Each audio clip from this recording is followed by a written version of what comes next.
Oke, aku habis selesai ngeliat pertandingan Arsenal melawan Como di Emirates. Hasil akhir 1-1, terus Arsenal menang penalti 4-3 kalau nggak salah.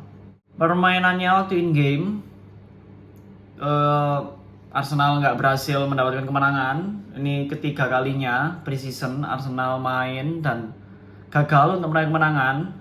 Intinya Arsenal mungkin sedang banyak mencoba hal-hal baru, terutama dengan komposisi tim yang pasti berubah. Ini bukan tim yang first team yang komposisinya main terus di musim lalu. Banyak yang ganti. Dari pemain yang sama juga masuk ke posisi yang baru. Contohnya Miles Lewis Kelly masuk di midfield. Ya walaupun di akhir musim sebelumnya Miles Lewis Kelly juga udah masuk di midfield untuk beberapa game terakhir. Beberapa hal menarik dan bisa kita perhatikan positifnya itu Salmon sebagai back kita itu bagus banget, sangat bagus banget, sangat tenang banget waktu ngontrol bola. Vibe yang dikasih dari Salmon ini mirip Saliba jujur aja. Sangat tenang under pressure, nggak ada kayak salah passing atau salah kontrol.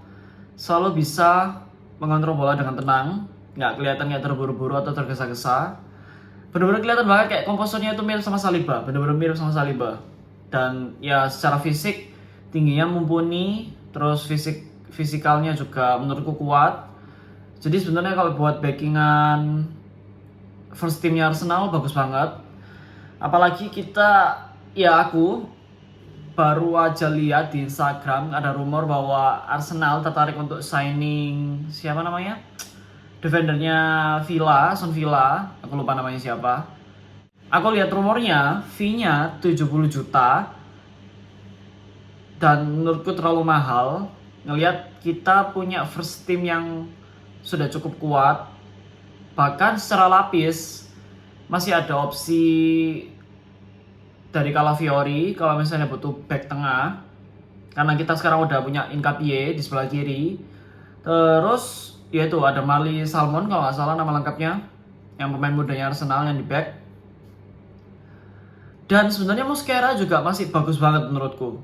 Jadi sedikit nggak make sense buat Arsenal nambah defender dengan harga semahal itu. Kalau Arsenal fokusnya cari pelapis yang bisa buat yang banyak ngelapisin Arsenal aja, nggak perlu yang terlalu bagus. Harusnya opsinya masih banyak dan uang yang bakal dikeluarin buat defender seperti yang dirumorin itu bisa dialihkan ke winger yang kita sekarang masih belum dapet. Ya, karena Vinicius Junior akhirnya extend kontrak sama Real Madrid, ya Arsenal dikibulin anggapannya. Rumornya dibuat untuk, kalau aku nggak salah nangkep, buat negosiasi sama timnya Real Madrid buat dapat gaji yang lebih baik. Ya nggak masalah sih. Cuma target utama kita akhirnya tidak berhasil kita dapatkan. Ada Bruno Guimaraes, tadi udah masuk debut, tapi nggak terlalu kelihatan di mid. Kurang kelihatan tadi di permainannya, soalnya ya kita musuhnya low block seperti biasa dan kita kesusahan untuk bobol low blocknya. But overall Bruno Guimaraes harusnya bisa membantu banget di permainan Arsenal, jadi makin padat sebenarnya ya midfieldnya Arsenal. Tapi Arsenal tipe pemainnya juga menurutku cukup versatile. Miles Lewis Kelly bisa dipindah ke kiri, terus siapa namanya kayak Havertz ya jadi striker ya, Mikel Merino jadi striker, Eze bisa dipindah ke kiri depan, Ethan Nwaneri bisa jadi winger, terus Max Dauman juga jadi winger. Jadi sebenarnya emang kelihatan padat banget midfieldnya, cuma fleksibel. Mungkin yang nggak fleksibel itu contohnya kayak Declan Rice, Zubimendi, terus siapa lagi? Gimana sih itu kayaknya sepertinya memang pasti bakal di mid sih. Tapi yang kedua, pemain kedua yang patut untuk diapresiasi setelah Salmon yaitu Ethan Nwaneri. Kelihatan bagus banget tadi di permainannya, dari awal sampai digantikan kelihatan perform banget. Dan beberapa match sebelumnya emang kelihatan perform banget, dan mungkin bisa jadi salah satu yang bakal dimainin di Community Shield di pertandingan nanti ngelawan City 3 hari lagi tanggal 16. Ya kerasa akhirnya Arsenal segini akan berkompetisi lagi. Paling pertama dibuka dengan Community Shield dan semoga Arsenal bisa menang. Cuma ya itu pemain-pemain intinya masih belum lengkap. Bukayo Saka tadi aku masih belum lihat, Saliba belum lihat. Terus siapa lagi ya? Ya mungkin 2 itu ya. Oh, Declan Rice juga belum kelihatan. 3 itu mungkin pemain inti yang aku tunggu. Cuma yang lainnya udah bagus, dapat pemanasan di pramusim ini. Cuma Ethan Neri bisa jadi salah satu yang bakal starting di Community Shield. Ya mungkin yang ketiga David Raya ya. Kelihatan impact-nya setelah masuk, rasaku lebih kejaga backline-nya. Dan terutama yang dari penalty kick bisa berhasil dapetin 2 save. Karena rasaku ya gol pertamanya Arsenal itu gara-gara ya mungkin ada faktor dari defendernya. Tapi Kepa juga nggak bantu banget buat ngeblok shootnya. Jadi ya itu sih 3 pemain yang menurutku bagus di match ini. Dan yang mungkin perlu diperhatiin salah satunya kayak Gyökeres yang kelihatan nggak meyakinkan itu seperti waktu match pertama pramusim. Tadi kayak beberapa kali dapat bola tapi nggak berhasil entah ngelepas bola, ngegiring bola atau bahkan attempt untuk shoot. Karena attempt shootnya tadi yang satu aku lihat itu memang pakai weak foot, pakai kaki kiri, cuma nggak berhasil on target.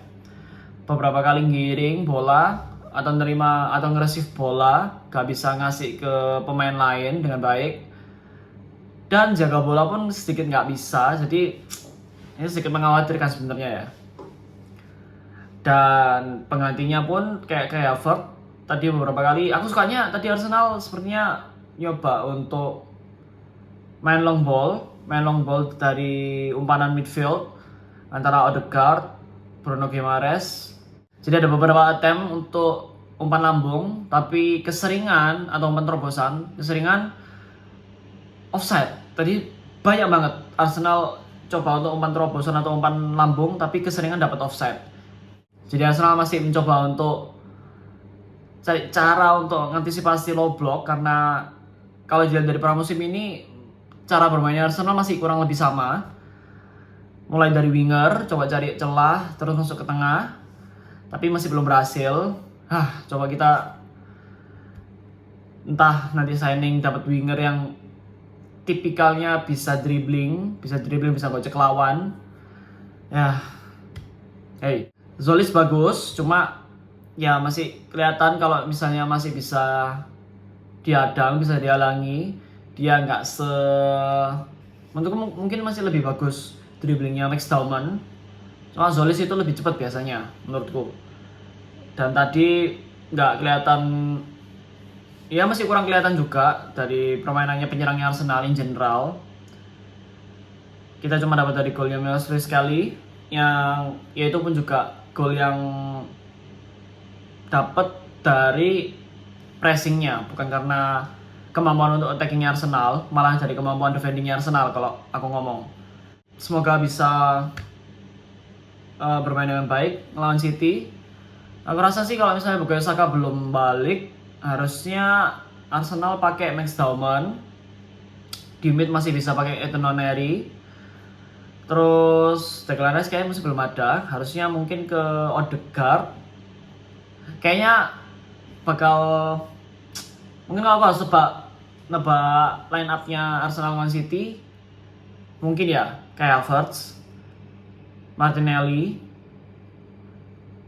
Max Dauman. Di tengah ada 3, kita perlu Ethan Neri, Miles Lewis Kelly sama Odegaard.